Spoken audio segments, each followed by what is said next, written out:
Olá, pessoal, tudo bem? Sejam bem-vindos a mais um episódio do nosso podcast. Hoje a gente conta novamente com um grande advogado tributarista, um advogado que eu tive contato justamente por conta do IBET, que é um cliente da agência e é uma instituição que eu sou bastante fã, né? A gente está hoje aqui com o meu amigo, o Dr. Jorge Bezerra Everton Martins, que é maranhense, advogado tributarista, professor, flamenguista, tropicalista temporão e chefe de editoria na revista Tributo.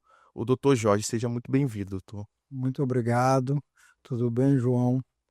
É, Mandar um abraço aqui a todos os espectadores.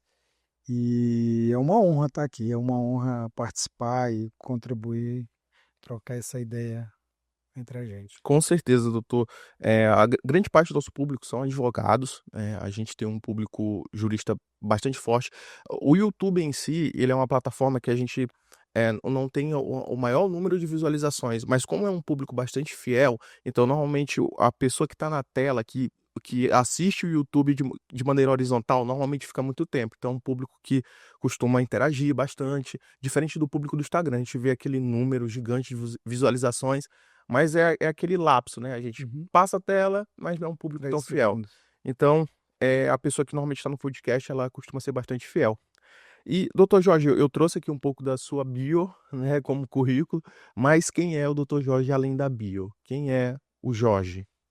Olha, o Jorge, além da bio, na verdade, ele tem um indicativo aí na bio, né? Eu acho que eu sou esse tropicalista temporão, né? Que Uhum. eu digo aí, né?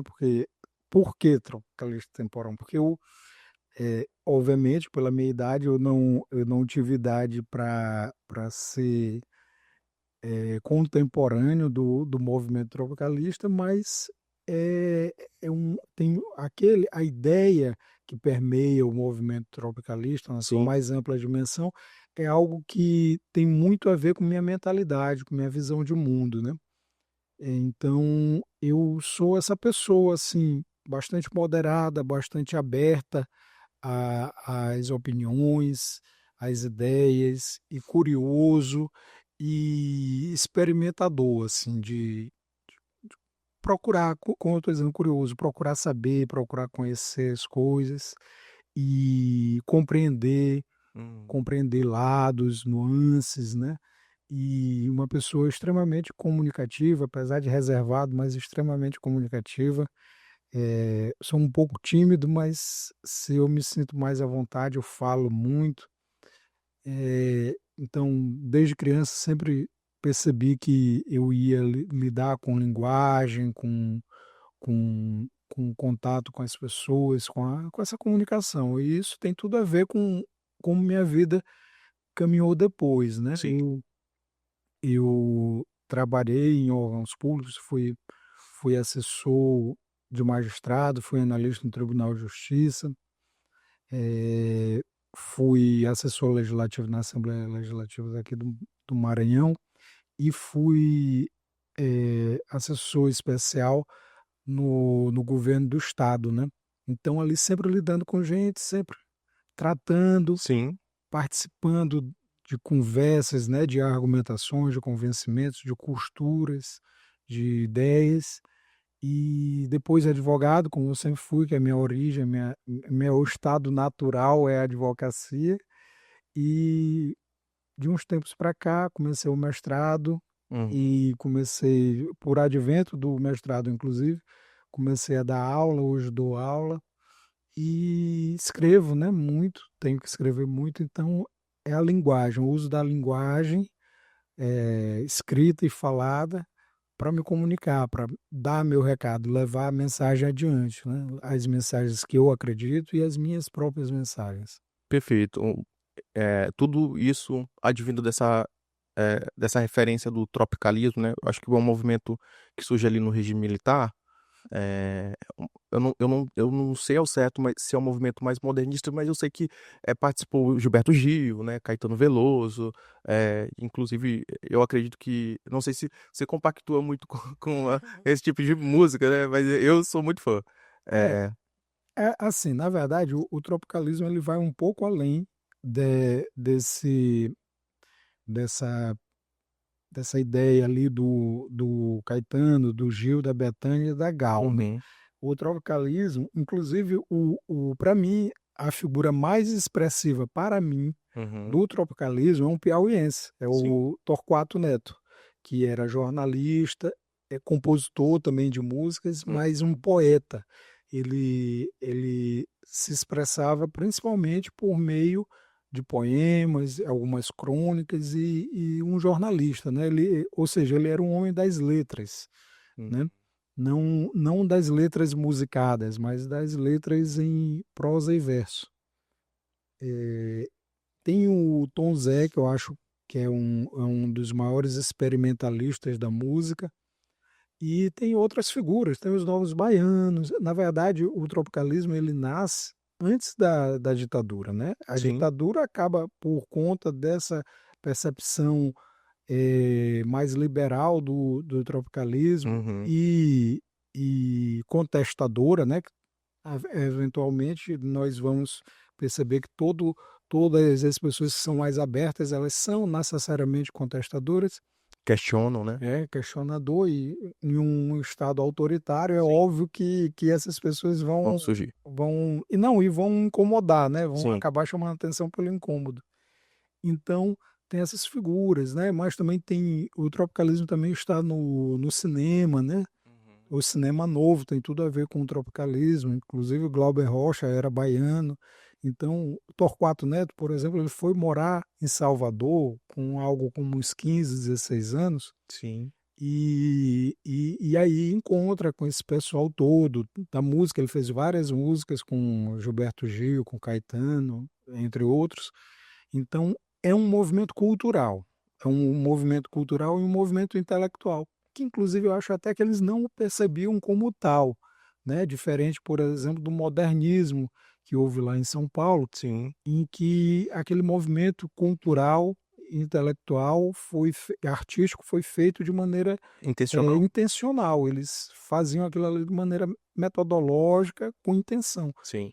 O tropicalismo foi mais espontâneo. Surgiu mesmo em Surgiu, virtude do é, momento. em virtude da expressão mesmo Perfeito. cultural daquelas pessoas. É, se existir, se existe coincidência, coincidentemente, pessoas extremamente talentosas, Sim. e isso vai reverberando, né? Perfeito. Esse movimento em si, por mais que não tenha sido parte ali do seu momento, talvez, de vida, né? Não sei se você não participou, eventualmente não teve uma influência direta, que eu falo assim, vivenciou naquele momento, né? Mas, partindo desse princípio de desenvolvimento ali da sua infância, como é que foi ali a sua relação com, talvez com seus pais para hoje você desencadear essa vontade de lidar com pessoas humanas? Teve alguma relação com seus pais? Os seus pais eles foram influentes no desencadear da sua vida acadêmica? Como é que foi isso? É, totalmente, né? A verdade, o fruto não cai muito longe da árvore, né? Sim. Meus pais, tanto minha mãe quanto meu pai, são formados em direito, né? Meu pai faleceu em 94, né? Eu tinha 10 anos, quando ele morreu, mas meu pai era advogado, minha mãe também seguiu carreira jurídica e os três filhos deles também, né? Eu e meus Tudo dois irmãos, todo mundo segue carreira jurídica. Então, esse meio, eu nasci desde quando eu me entendo por gente Constituição do lado. é, que é aquela conversa, aquela atmosfera que permeava ali o éter, né, Uhum. do qual eu respirava, que eu Boa estava referência. inserido, era direito, né? Inclusive a gente vai aprendendo, né? Assim como filho de médicos, filho de engenheiros, de arquitetos, vão aprendendo muito cedo, meio que por osmose ali, Sim. a linguagem específica do trabalho dos pais. Eu também tive isso. E tive o exemplo dentro de casa sempre da leitura, né? Sobre isso, né? De saber, da curiosidade, da leitura, Uhum. do aprender, da cultura. né, de consumir cultura, que eu acho que é essencial. Sempre digo isso para as pessoas mais novas: olha, consumam cultura, cultura abre a mente da gente. Eu faço uma comparação meio grosseira, mas que didaticamente funciona, que é do mesmo jeito que você precisa malhar para dar tônus à sua musculatura, você precisa consumir cultura, né? Para dar tônus ao seu intelecto, né? A dar musculatura intelectual à pessoa, porque a gente vê em tempos como os atuais, onde tudo é muito rápido, tudo é muito prático, tudo é muito esquematizado, simplório, simplificado, Sim, muito ligeiro, a gente percebe que as pessoas não consomem cultura como antigamente, porque demora. Consumir cultura precisa de uma reflexão, de uma elaboração que as pessoas não estão muito dispostas hoje em dia. Mas essa flacidez intelectual decorre dessa facilidade, desse consumir distração, lazer, entretenimento fácil. sim. Então, eu aprendi o contrário. Eu fui uma criança meio estranha, na verdade. Eu fui uma criança meio estranha. Eu comecei a ler muito cedo, sempre gostei de cultura, inclusive, desde muito pequeno eu queria ter um violão. Demorei para ganhar o violão. Acho que naquele tempo havia um pouquinho de preconceito, né, dos pais da gente, achar que violão, aprender um instrumento eh, seria algo que Dizer. desvirtuasse ou até mesmo desviasse a intenção, né, da criança e tal. Uhum. Graças a Deus essa ideia foi superada, né? Então, sempre gostei de cultura, sempre me chamou muito a atenção artes plásticas. Eu me lembro desde muito novo de, assim, de me, como diria, fer regular, né, me espantar com quadros, com telas, com esculturas. A arquitetura sempre me chamou muita atenção, Sim, edificações que têm um projeto arquitetônico mais sofisticado. Então, sempre fui essa criança meio estranha. Quando eu fui ficando mais adolescente, que eu fui passando para o lado negro da força e comecei a sair e tal, e a gente sim, fica mais integralizado ali, mas principalmente na primeira infância ali eu era muito, vamos dizer assim, meio nerd. sim. Não saía pra jogar bola. Não saía, mas assim, sempre preferia outras atividades e também eu e meu irmão, na verdade nós três, sempre tivemos muita ligação com videogame, né? Oh, Mas principalmente eu e meu irmão do meio, a gente, por exemplo, a gente teve todos os videogames já lançados, PlayStation 1, todos, 2. todos, desde o Atari nós tivemos todos, O PlayStation, Atari é o. é, Sim. o Atari, tivemos o Atari, o Master System, o Nintendo 8 bits, o Mega Drive, o Saturno, o Sega CD, o Nintendo 16 bits, né, o Super Nintendo, todos da franquia do PlayStation, Dropbox, tivemos Xbox, quer dizer, Xbox, Dropbox é de nuvem. Nintendo 64, todos. Eu acho que se não todos, 90% dos videogames, pelo menos os. Tá aí, tem um videogame que a gente não teve, que eu gostaria de ter tido, o Neo Geo, acho que pouca gente Neo Geo, conhece. não conheço. É, esse daí. Mas assim, então foi isso, assim. Mas aí não é que eu era completamente isolado, mas Sim. eu preferia essas atividades do que jogar bola e tal, até porque eu nunca fui grande jogador de Uhum. futebol, né? Então, mas assim, depois, na adolescência, você começa a sentir mais necessidade de socializar, né? Sim, E, como eu disse, eu passei para o lado negro da força também. entendi. Comecei a sair, né? Ir para festa e tal. Então, assim, acho que acabei balanceando os dois mundos, porque eu nunca deixei de lado também essa outra parte que eu aprendi desde novo, né? Da cultura, de consumir cultura, de ler, de arte, Perfeito. tudo isso. E isso levou ao direito, né? É, Os livros levaram ao direito, eu acredito. É, quando eu entrei na faculdade, pelo menos me diziam isso. Você que faz direito, você necessariamente tem que ler muito. e foi uma verdade incontestável que eu experimentei, né? Eu não fui um grande leitor, apesar da minha mãe, sobretudo, ela ser uma assídua leitora, né? Ela, minha mãe acabou de finalizar o segundo doutorado dela. Poxa, Então, é uma parabéns mulher por que, aí. né, quem enfrenta um doutorado sabe o percalço que é para finalizar. Então, quem faz o segundo já é uma coisa assim bem difícil. E eu experimentei isso na faculdade, a leitura, né, a leitura assídua. Mas eu queria entender como é que, de fato, você chegou à faculdade de direito? Bom, beleza, o seu pai, ele foi influente, você teve a questão da leitura, mas como foi decidir por direito, por exemplo, e não arquitetura, ou e não algo relacionado a talvez uma profissão, entre muitas aspas, mais subjetiva, no sentido de talvez criativo da palavra, né? Porque querendo ou não, o direito, por mais que ele seja suscetível a interpretações e o advogado ele intermedia isso através das teses, a gente segue uma, uma norma ali, né? Então nós temos a regra do jogo. Acho que talvez diferente de artes plásticas, né? Que quem desenvolve a regra é você. Então, como é que um jovem, à época, que cresceu com essas influências, decidiu optar de fato pelo direito?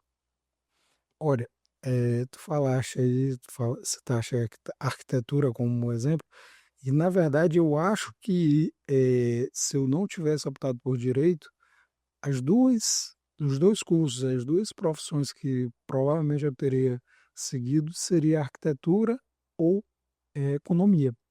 Sim. E eu me considero um arquiteto de pequenas causas, né? Eu gosto tanto, leio sobre isso e, né, gosto de acompanhar, que me considero mesmo um arquiteto de pequenas causas. Eu sou um curioso. E economia é uma coisa que eu, uma hora ou outra, eu acho que eu vou fazer algo como um MBA em economia para Uhum. entender mais, né? Aprender mais sobre isso. Mas acho que eu fazia, salvo engano, eu fazia sexta série, foi quando eu percebi que eu ia trabalhar com as letras, que eu ia trabalhar com texto, com criação de texto. Não sabia muito bem, obviamente eu era muito novo, não sabia muito bem para que rumo isso levaria, mas que eu trabalharia com isso. Então, desde ali eu comecei a aprender mais, dar mais enfoque a aprender a escrever. Regras gramaticais, mas também estilos. Olhar, começar a ler esses livros que me interessavam, olhando para o estilo que esses autores, esses escritores empregavam.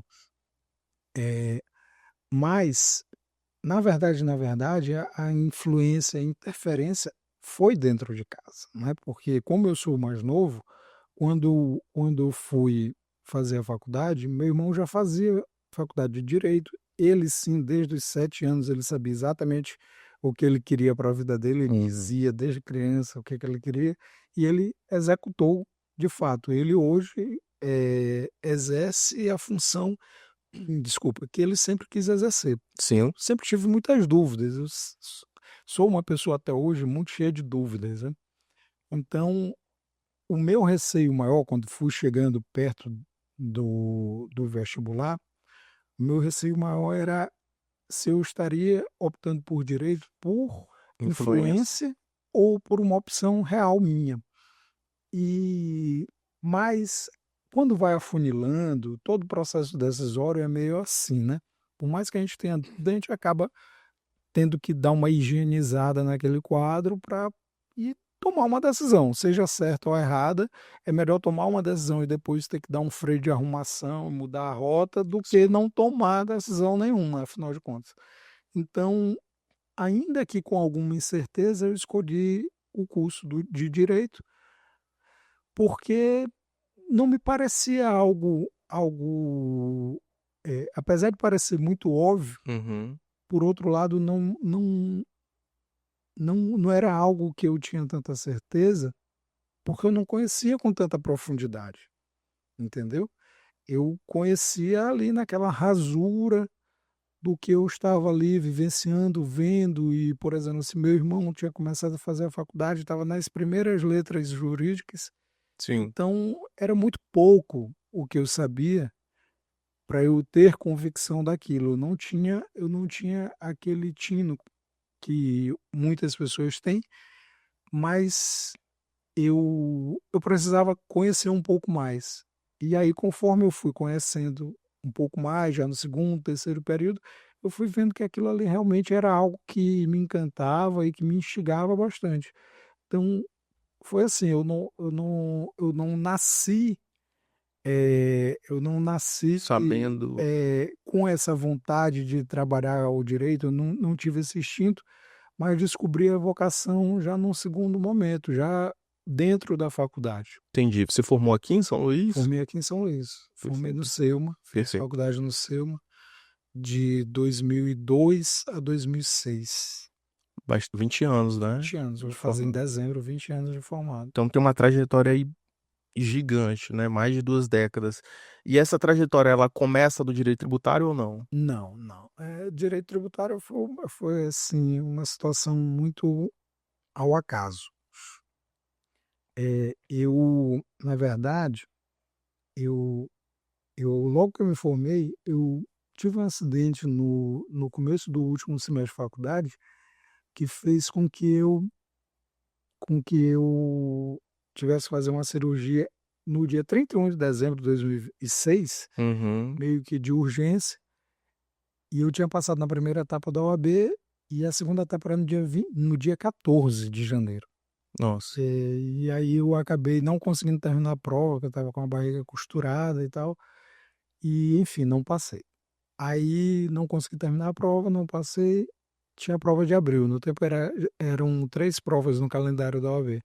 E essa prova de abril foi um concurso que foi cancelado, foi um dos primeiros concursos, se não o primeiro concurso nacional da OAB, ele foi cancelado por uma fraude nacional. Uhum. Sim, aí eu passei na primeira etapa de novo, mas aí veio essa questão da fraude, a prova domingo, acho que terça ou quarta já estava cancelado o Uhum. concurso, e fui fazer de novo em, em agosto, né? Meu OAB é de novembro de 2007. E aí, quando eu não passei na segunda etapa da primeira prova que eu fiz, em janeiro, eu fiquei muito frustrado e tal. Fui convidado para trabalhar pelo meu tio, Luiz Pedro, deputado de saudosa memória, para trabalhar no governo do governador Jackson, né, que estava assumindo. E eu fui trabalhar lá com ele, né, na assessoria ao gabinete do governador. E fui aprendendo ali sobre como, né, lidar com as pessoas, atender pessoas, articular. Esse ano era 2007. 2007, Tá. né? 2007. Então, quando eu fui tirar o AB, eu já estava quase há um ano trabalhando Na assessoria. na assessoria do gabinete do governador. E eu precisei fazer um curso no LFG de reta final, né? Acho que isso era setembro, outubro. E gostei muito das aulas de direito tributário, que não tinham me chamado muita atenção Da durante a faculdade. faculdade.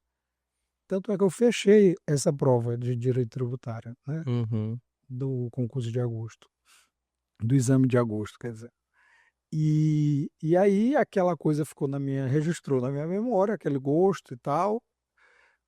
E depois eu seria analista do Tribunal de Justiça, e quando eu trabalhei em uma determinada unidade, né, na central de inquéritos, eu fui chamado por um dos juízes que compunha a central de inquéritos. Eu ajudei a instalação, né? Sou um dos primeiros a trabalhar na central de inquéritos daqui de São Luís.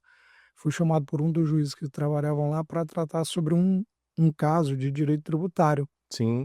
né? Uma investigação de crimes tributários, e que inclusive eu cheguei lá examinando muitos processos, eram uns 5 processos, muitos volumes, cheguei à conclusão de que aquele inquérito tinha que ser trancado, porque não havia constituição do crédito tributário, não tinham feito processo administrativo e tributário para constituir o crédito. Nossa, E sem constituição de crédito tributário não há crime tributário. perfeito. E aí eu levei isso, o juiz concordou com a minha posição, né, com o meu estudo de caso, e assim foi feito. E aí ali eu vi que, olha, direito tributário é um negócio interessante mesmo, na prática, né? E aí como eu já pretendia voltar a advogar, eu decidi ali, depois desse fato, decidi me especializar em direito tributário e em advocacia tributária. Entendi. Isso após alguns anos de serviço público, né? Sim, Você opta pela advocacia e pela advocacia tributária. sim. E você sai mesmo já com essa intenção de advogar no tributário, Sim, não tinha, não sei, eventualmente advogar em um outro escritório, porque a princípio o advogado, por mais jovem ou não que ele seja, que esteja iniciando, ele tem uma certa, não sei se medo, né? Mas porque empreender é diferente, né? Quem é advogado, acho que não deixa de ser um empreendedor, né? Para venda de seu serviço. essencialmente. É essencialmente empreendedor, né? E aí você opta por abrir seu escritório? Como é que ocorre esse desligamento, né, do serviço público? É, porque na verdade eu já não era tão jovem assim, né? Sim. Eu concluí a faculdade, né? Eu me bacharelei com 22 para 23 anos. E aí eu já tinha trabalhado, já tinha advogado, passo no concurso, Nossa. passo quase 4 anos como analista, Uhum. volto a advogar em 2016. Então, em Entendi. 2016 eu já tinha Experiência. 32 anos. Então, Entendi. eu já não era assim tão jovem advogado. Eu era jovem advogado se contar os 5 anos de Sim. prática de advocacia, mas não era jovem de idade. Então, quando eu saí, eu, eu optei por caminhar o caminho de abrir um escritório Uhum. mesmo, né? Não ir trabalhar com alguém ou trabalhar no escritório de alguém, porque eu já tinha alguma maturidade, já sabia exatamente o que eu queria. E teve um colega advogado que uma vez eu estava conversando com ele, estava saindo, ele falou assim: olha, Jorge, você tem que ter em mente que o advogado ele tem que ter basicamente dois tipos de segmentos de advocacia. Uma advocacia que seja como plantar alface, que a alface se colhe todo mês, e a advocacia de plantar coco, que se colhe no tempo de coco. E aí eu fiquei com aquela ideia, achei sensacional Eu amei essa analogia. essa analogia. Já entendi. E aí eu fiquei com aquela coisa, gente, o meu coco eu já sei qual é o direito tributário. Agora, qual vai ser o meu alface? E aí eu trabalhando lá eh, na comissão sentenciante itinerante, né, que era da corregedoria, onde eu era assessor, mas era situada lá no fórum, aqui no fórum do Carial, né, Fórum do Desembargador Sarney Costa.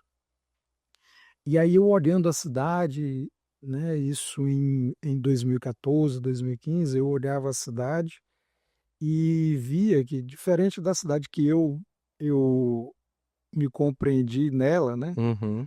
eh, eu via a cidade se verticalizando, principalmente essa região aqui do Renascença e tal.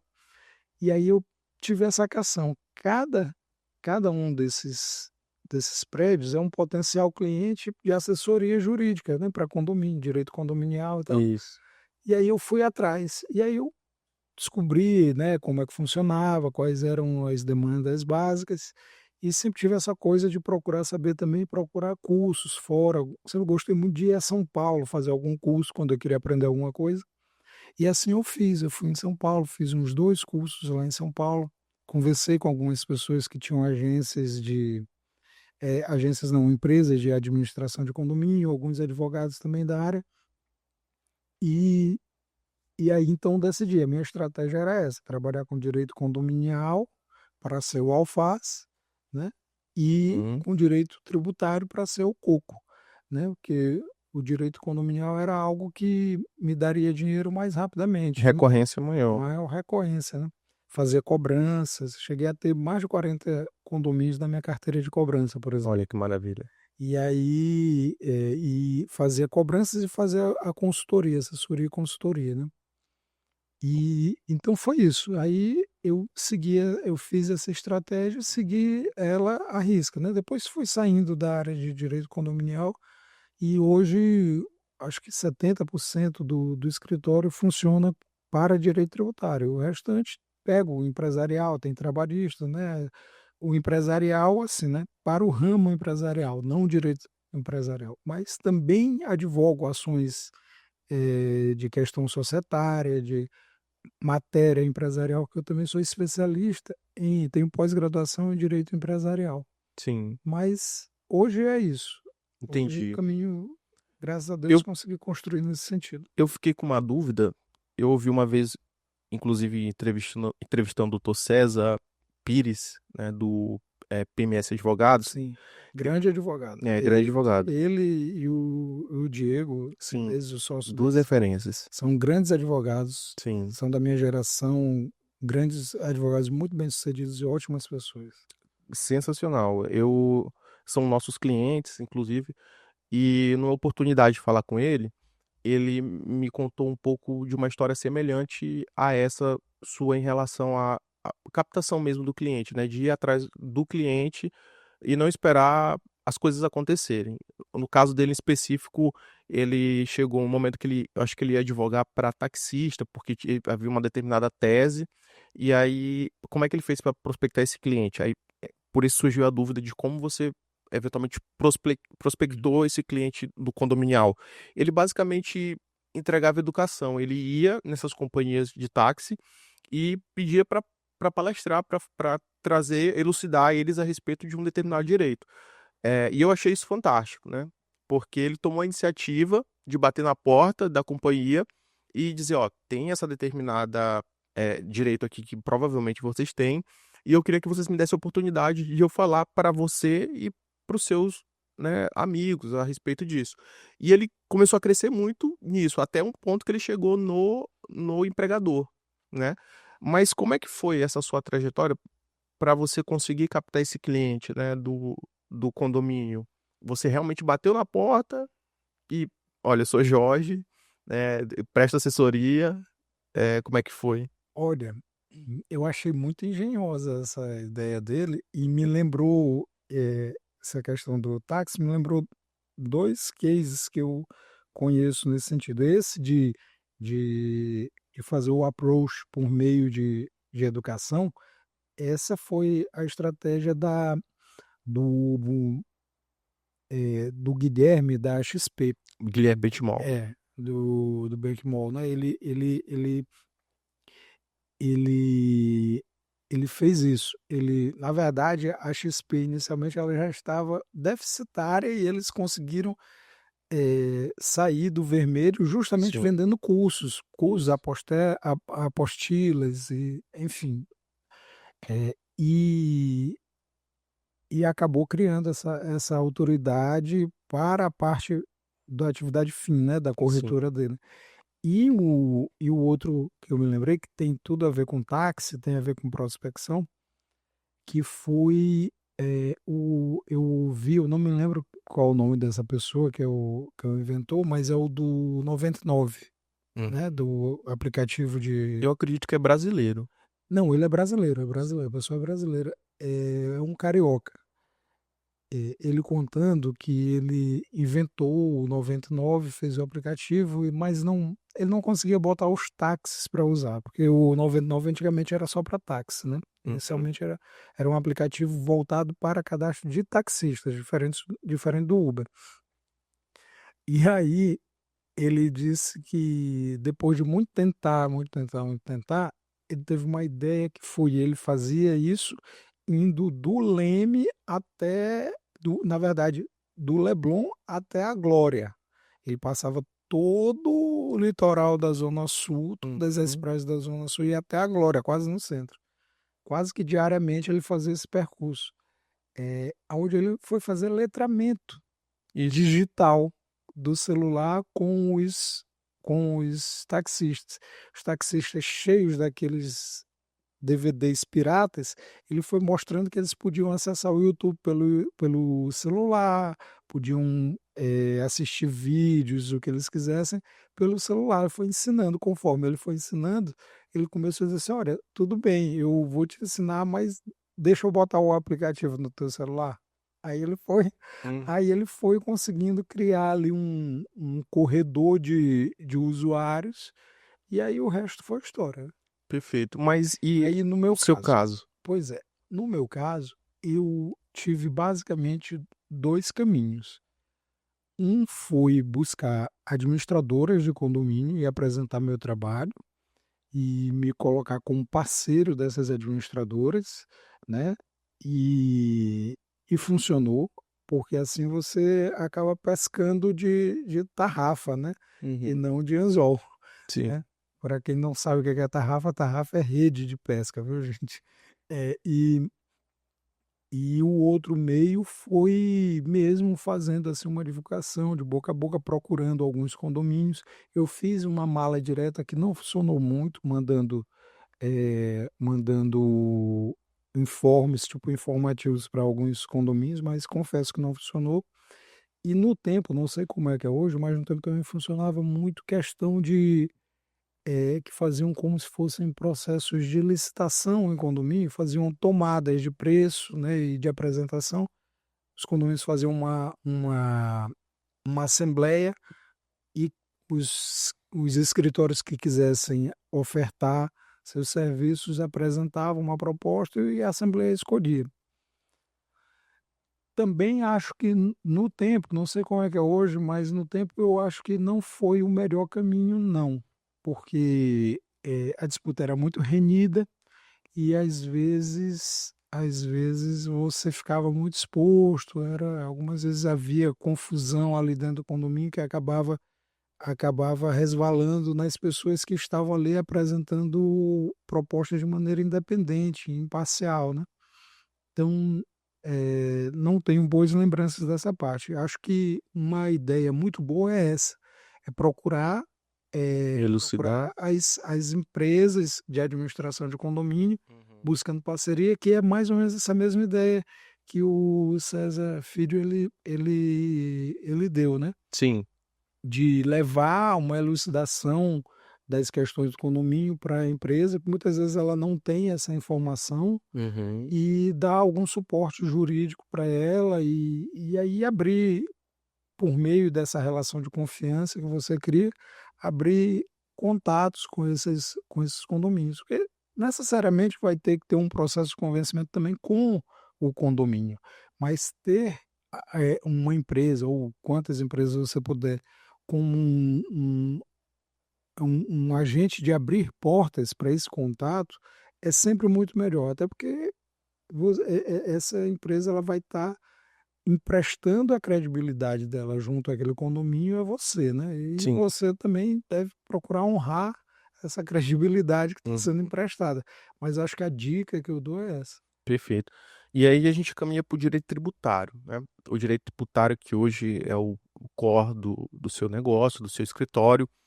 Mas além de entregar soluções tributárias, você resolveu também seguir a docência, né? Sim. Essa paixão pelo direito tributário, ela levou você primeiro a qual instituição? Porque eu sei que hoje também você dá aula no IBET, né?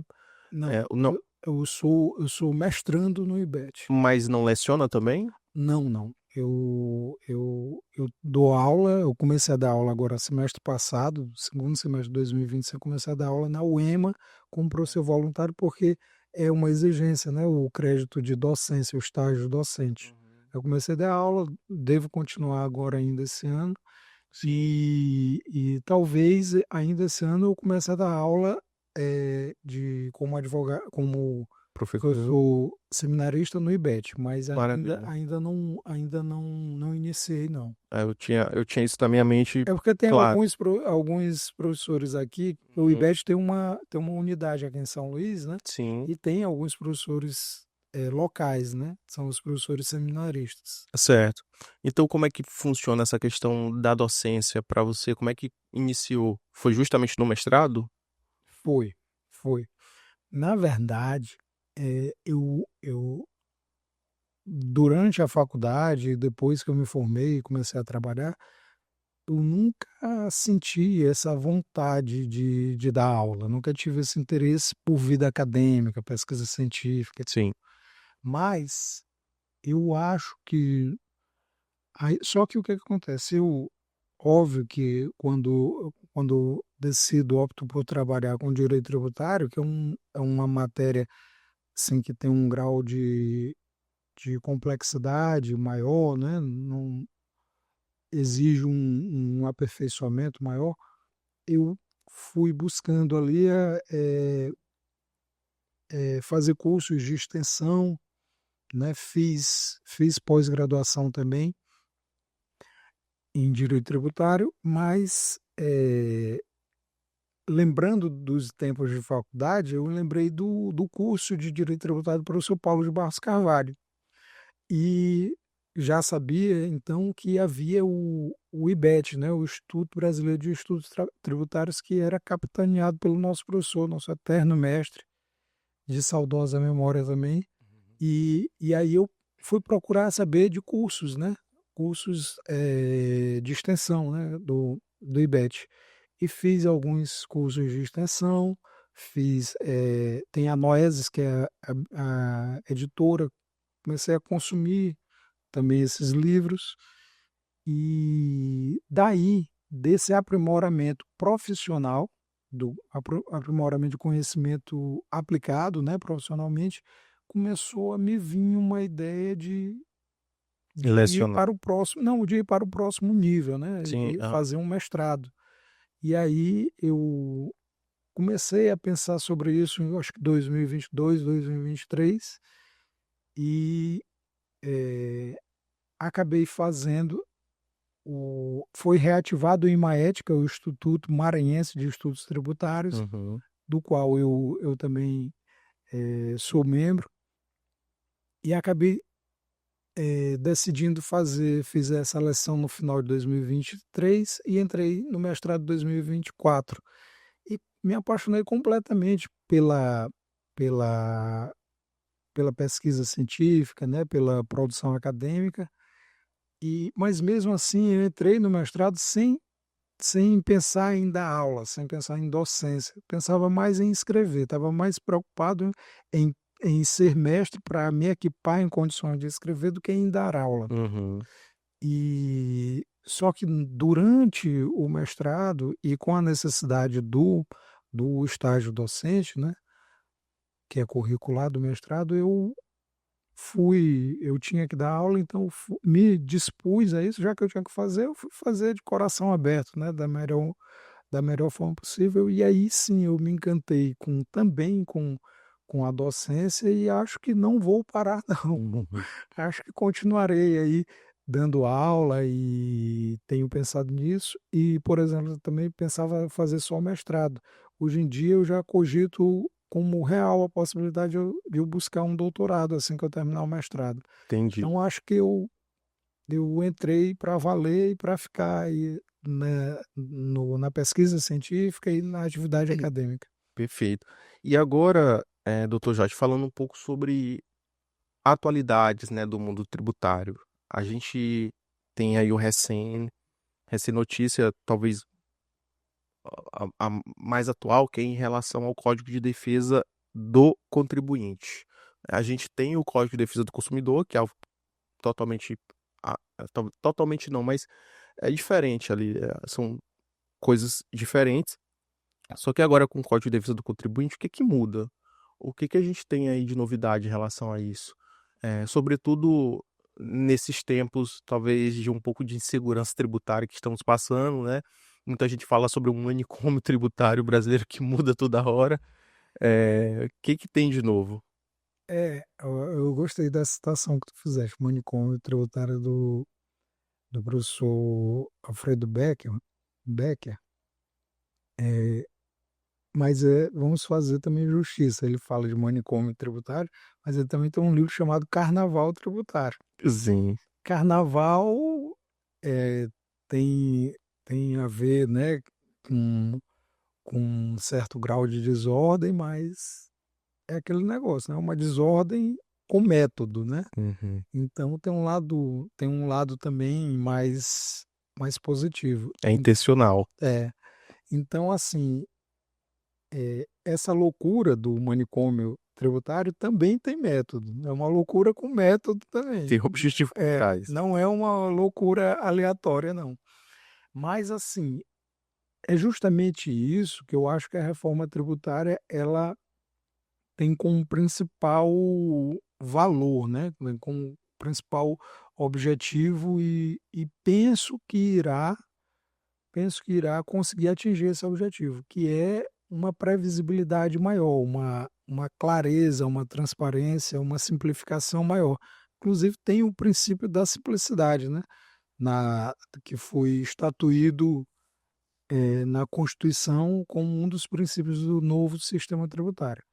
Que na verdade, ele é novo porque tudo que vai mudando muda tanto que vira outra coisa, né?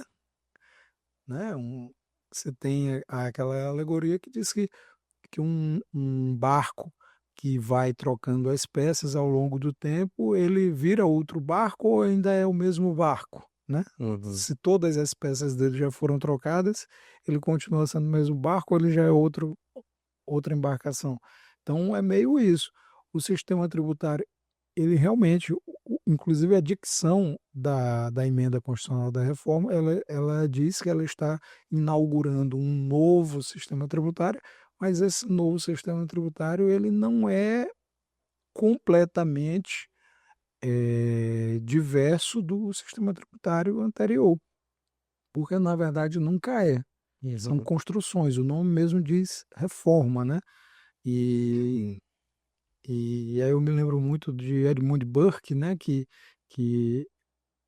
que era um pensador um intelectual inglês, em que ele tinha a visão de liberal reformista, né? Que você não precisa acabar com tudo, tocar fogo em tudo, botar o prédio abaixo. Você pode fazer ali um facelift nele, né? Um retrofit Uhum. e reformá-lo, mantendo as bases. Então é mais ou menos isso que a reforma fez, como sempre foi ao longo do tempo. Pega aquelas bases que funcionam e vai reformando o que já desgastou, o que se apresentou como não funcionando. Então tudo isso vai mudando e a reforma traz isso. A reforma simplifica, reduz o número de tributos e mas tem também algumas coisas que estão mal explicadas, como vai funcionar a competência compartilhada, o comitê gestor e a dimensão, a amplidão da incidência do IBS, né? Porque antigamente você tinha claramente, eram típicas as atividades que eram que haviam incidência do ICMS, que é sobre produtos, Sim. e do ISS, os serviços, inclusive o ISS tinha sempre um catálogo dizendo quais atividades de prestação de serviço que incidiu o ISS. Então isso muda, né? A gente ainda não tem isso muito claramente, mas olha, eu tenho 42 anos, já vi acontecer no Brasil várias reformas estruturais, institucionais, todas elas são feitas basicamente à base de arremedo, é o carnaval brasileiro e é o manicômio Uhum. legal institucional brasileiro, tudo é feito de improviso, de arremedo, de dar um jeito, mas é com o andar do caminhão que as abóboras vão se ajeitando na caçamba, né? Então, eu Sim. acho que no final das contas vai funcionar. E sou um grande entusiasta do Código de Defesa do Contribuinte. Eu acho que ele é é um diploma que veio com extrema felicidade. Ele traz basicamente direitos e garantias aos contribuintes, né? As normas fundamentais que vão reger a relação entre contribuinte e administração tributária e o fisco, e, e diz quais são os deveres e direitos do contribuinte e os deveres e direitos do fisco, né? Excelente. Nessa relação. Então, começa a clarificar, dar essa simplicidade, essa transparência, essa clareza de como as partes dessa relação devem agir, né? É, Perfeito. e, inclusive, não por acaso eu sou entusiasta do Código de Defesa do Contribuinte, porque ele traz de maneira muito clara, ele dá uma enfatização muito grande ao princípio da cooperação tributária, que é um objeto do meu estudo científico, da minha pesquisa científica no mestrado. Então ele traz, ele define quais são, o que é essa cooperação tributária e como é esse agir cooperativo entre as duas partes, fisco e contribuinte, de maneira que nele fica muito claro, e aqui rapidamente, vamos, é que a gente aprende desde criança aquele negócio que diz que o direito de um termina onde começa o do outro, né? Então é basicamente isso. Não, não, não é difícil perceber que o direito do contribuinte ele começa onde começa o dever do fisco e o direito do fisco começa onde começa o dever do contribuinte. Então, nessa dinâmica, nós temos basicamente para explicar o que é isso e explicar o âmago do Código de Defesa do Contribuinte, o seguinte: ao contribuinte existe a obrigação, o dever de prestar as informações e colaborar com a atividade do fisco, inclusive a atividade de fiscalização, mas também a atividade de gestão e de arrecadação. E ao fisco impõe-se o dever de clareza, de fundamentação, de informação ao contribuinte e a obrigação de buscar basicamente duas coisas para resolver: a verdade material, o valor real do tributo que é devido pelo contribuinte, não a mais, Hum, mas o real, é a obrigação dele, inclusive sob pena de responsabilidade do agente do fisco, certo. estatuído lá no Código de Defesa do Contribuinte, e a resolução de maneira amigável, a resolução consensual, prioritariamente consensual. Quer dizer, aquela beligerância, aquela coisa do fisco com o chicote na mão, só de maneira imperativa, impositiva, muda para uma dinâmica diferente, uma cultura, e eu acredito muito que esse código vai trazer essa mudança de cultura na sociedade, porque temos que ter em face que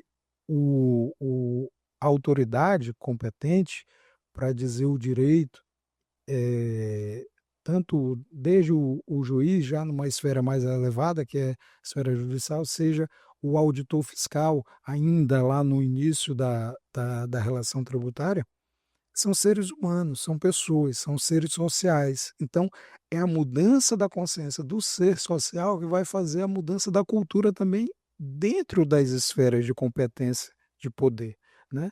Então, e a mudança do contribuinte também, que o contribuinte, a gente precisa ter em face também que o contribuinte tem que deixar de ser essa pessoa que vê o fisco como inimigo e, e, e como um usurpador, né? Tem muita gente que diz uma frase que é de muito efeito, mas muito vazia de conteúdo e muito falsa, né? Que imposto é roubo. Imposto não é roubo, né? Uhum.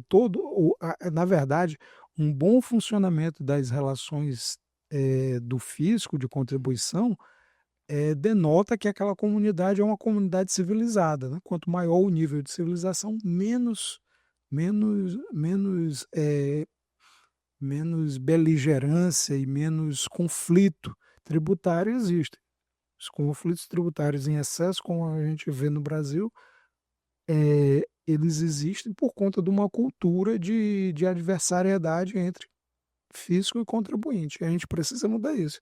Então, quando você tem essas obrigações da administração tributária de que ela deve prestar informações claras, justificar suas decisões, desde o início da relação até as decisões judiciais, justificar suas decisões, fundamentando e buscando não uma maior arrecadação, mas a arrecadação justa por meio da justiça tributária, né?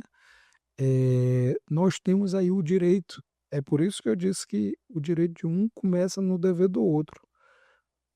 Nós temos aí uma relação muito mais sustentável, onde o fisco vai auxiliar muito mais o contribuinte a atingir graus elevados de assertividade, de conformidade das suas obrigações tributárias e ter uma arrecadação mais eficaz, com menos inadimplência, mas uma arrecadação justa.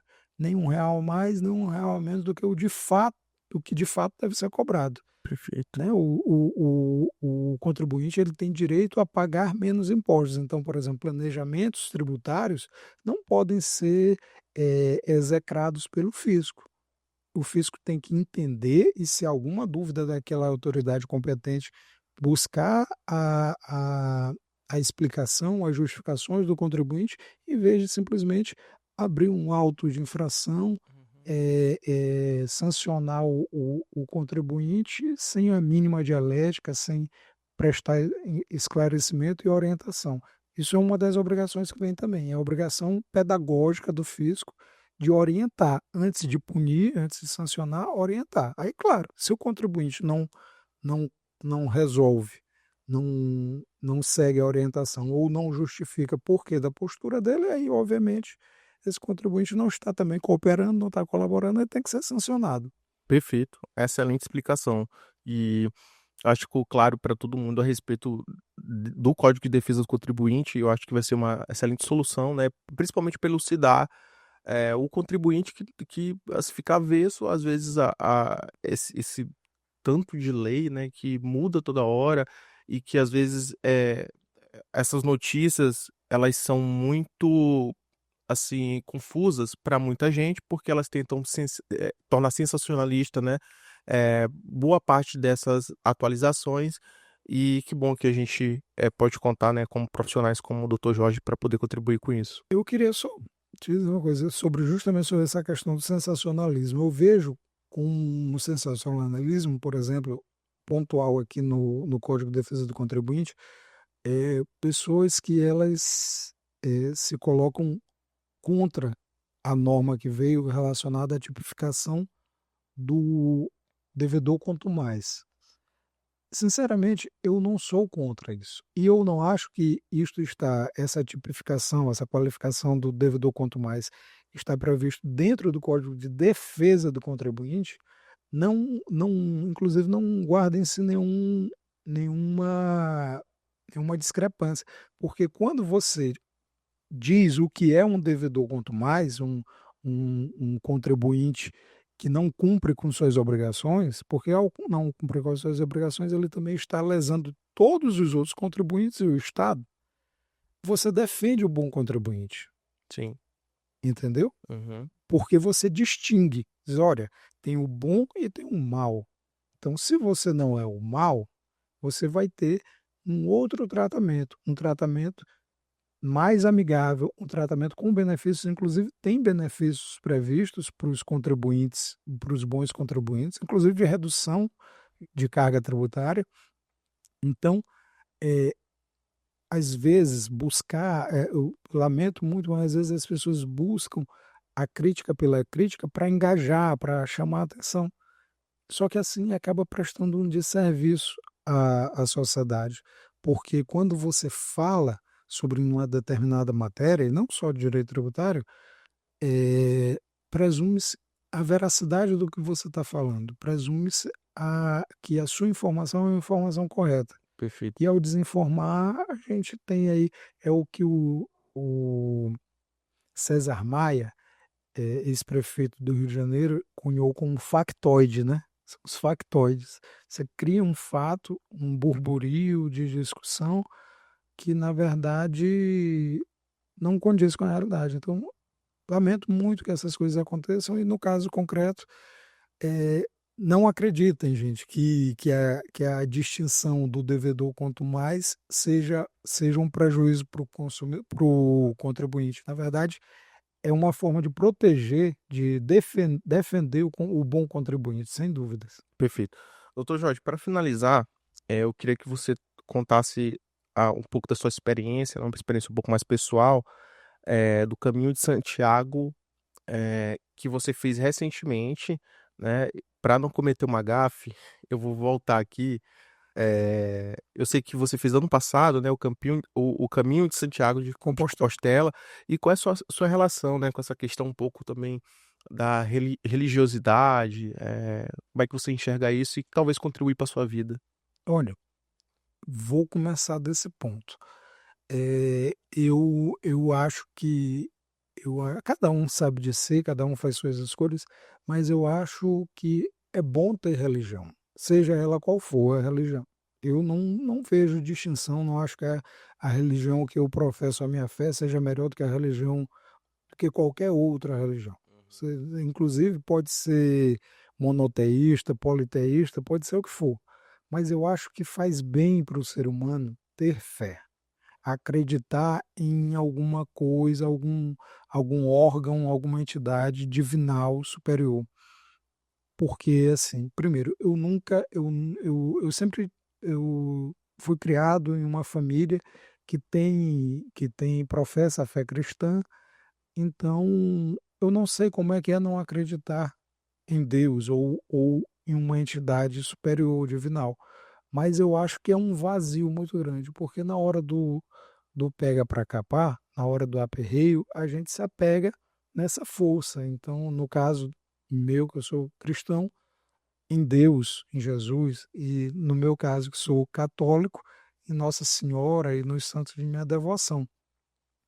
Então, acho que as pessoas precisam disso. Acho que as pessoas precisam ter uma fé, e professar a fé é fundamental, né? A comunhão, né, que Jesus ensina na Bíblia, ela é essencial para a gente evoluir e evoluir a fé, sofiscar a fé, aumentar o nosso repertório de fé, né? Nosso repertório eh, como cristão, ou como judeu, ou como islamita, buscando fazer o bem, eh, antes de tudo.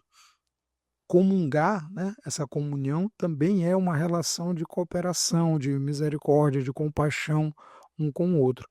E eu sou católico, né? Como eu disse, eu eh, passei muito tempo assim meio afastado das atividades, né, do praticante, né? Eu fui católico não praticante, como gostam de se dizer, por um tempo, mas voltei às atividades, graças a Deus, e acho que para mim é muito bom. Eu tenho um testemunho de fé, eu me acho uma pessoa abençoada, sempre me achei e sou muito grato a Deus. E fiz o caminho de Santiago, né? Ano passado, em setembro. Na verdade, eu tive contato com o Caminho de Santiago lendo, acho que com uns 12 anos, eu li o livro O Diário de um Mago, do Paulo Coelho, e além da história ser muito envolvente, mas sempre me chamou muito a atenção como ele descreve, né, as locações, os lugares onde ele passa e tal, aqueles vilarejos, né, os pueblos que eles chamam, muitas vezes extremamente ainda caracterizados com estrutura medieval. eh, e então eu sempre tive na minha mente isso. E ano passado, no começo do ano, eu entrou na minha agenda um congresso de direito tributário que eu ia fazer em Valladolid, né, na Espanha. E aí eu não ia passar só 3 dias numa viagem dessa, né? Então eu peguei e pensei o que é que eu ia fazer. E me veio à mente, então, fazer a peregrinação do Caminho de Santiago. Então, tinha 10 dias para fazer. Eu fiz do dia 19 ao dia 28. E o caminho total, o caminho francês, o caminho jacobeu, ele tem quase 800 quilômetros. Você pode entrar em qualquer fase dele, né? O caminho é livre, Sim. você que faz o caminho. Então eu acabei optando por fazer 315 quilômetros, de Astorga até Santiago de Compostela.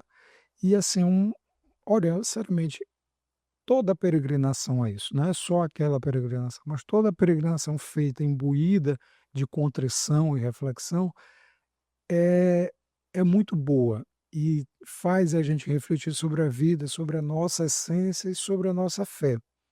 Mas quando você está fazendo uma peregrinação em um lugar contemporâneo a Jesus, em um lugar contemporâneo à construção da fé cristã, porque o Caminho de Santiago foi concebido pelo São Tiago, né? Santiago, o apóstolo. Então, quando você tem essa conjuntura, é claro que isso, para o católico, isso se acentua elementarmente. Você assistir missas em igrejas medievais, você eh, vê a história do cristianismo ali presente em cada rua, em cada caminho, em cada vereda, em cada prédio, e ver é a peregrinação, o percurso de peregrinação mais buscado e mais populoso de todo o mundo. Então, você lidar com gente de todos os lugares do mundo é uma experiência sensacional, é uma experiência de fé. E existem algumas situações assim que a gente percebe que há um sobrenatural ali, Sim, não, entendeu? imagino. Eu, apesar de não ser católico, eu vejo a importância dessa comunhão, né? A igreja ela não foi feita pelo homem, na verdade ela foi feita por Deus, Sim. né? Então, essa comunhão é muito importante. E, doutor Jorge, o que você fala, né, a respeito disso, eu tenho certeza que contribui e continua contribuindo e vai contribuir ainda mais, né, tanto para sua profissão quanto para sua vida pessoal. E antes de tudo, eu queria lhe agradecer muito, eh, Muito obrigado. por ter aceito o convite. Eu lembro que eu fiz esse convite no ano passado, em uma das captações que a gente fez no IBET, e hoje veio a ser a culminância dessa conversa. Para mim foi muito bom ouvir sua história e, ao mesmo tempo, as suas experiências. Eu digo que eu estou aqui muito como aprendiz, né? Eu sou um jovem advogado, um empreendedor que ama o direito e ama, eh, eh, sobretudo, ouvir esse tipo de história e, ao mesmo tempo que eu sentia falta, né, de talvez entre muitas aspas da voz a personalidades aqui, pessoas ludovicenses que construíram, né, sua carreira no jurídico, e eu agradeço muito a sua participação, tá? Se quiser deixar mais alguma coisa para Eu, falar. eu que agradeço a oportunidade. Você sabe que eu gosto muito de você, lhe admiro bastante. Você é um profissional exemplar e fiquei muito feliz com o convite. Achei maravilhoso, sensacional aqui o nosso bate-papo. Que legal. E estou à disposição. Pode me chamar até toda semana, se quiser, que eu estou disponível. Perfeito. Eu amo esse bate-papo também.